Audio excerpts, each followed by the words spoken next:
Hello there and welcome to the new Google Data Studio tutorial. And in this tutorial, I will show you how we can create tables like these. So table chart is a chart which you will see in every single dashboard or a report.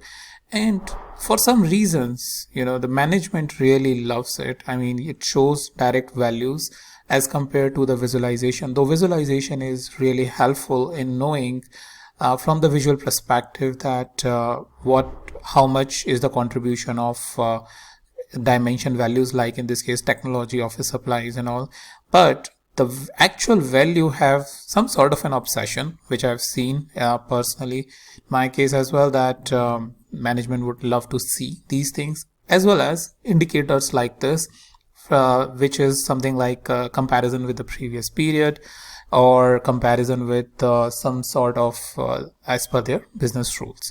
So how we can create a tables like this, and as well as add some dynamic behavior, which I've shown you earlier as well, but here as well. So for example, so this is a product category table which has profit and sales, but in the same table we want to see the customer dimension as well. So what we can do is just have this drill down available, and this drill down basically says that instead of product category, now we have customer segment, and rest of the visualization and metric will be auto calculated as per the settings that we have done. So this is very beneficial in scenarios like those where your customer wants to see these tables from different perspective. So by educating them what are the dimensions that you have over here in this dynamic behavior, you can help them understand the table as well as add dynamic behavior to your tables as well.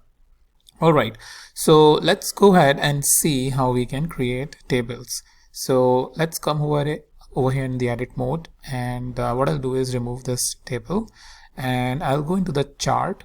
So over here we have tables, which is here.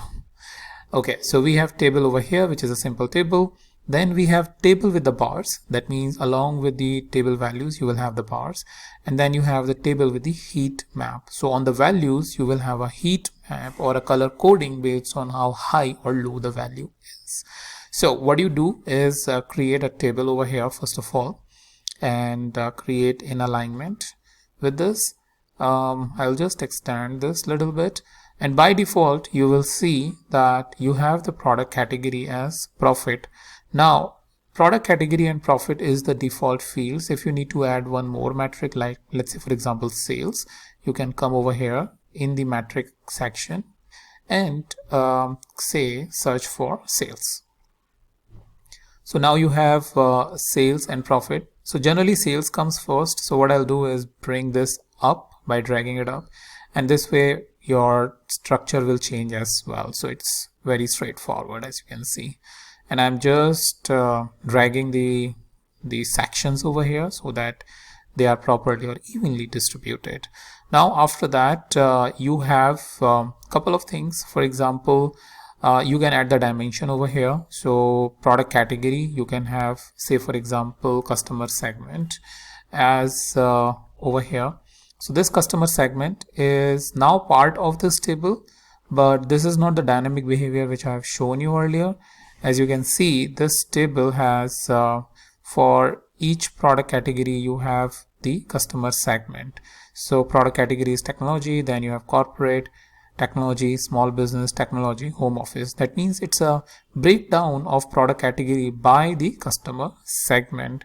What you can do is you can just enable this drill down, and with this drill down the first dimension becomes the product category, and once you will click on this arrow, which is light gray arrow, you will have the customer segment. But this will work only in the view mode. So we will go into the view, and over here now if I change this to next my customer segment, so my customer segment value will appear over here.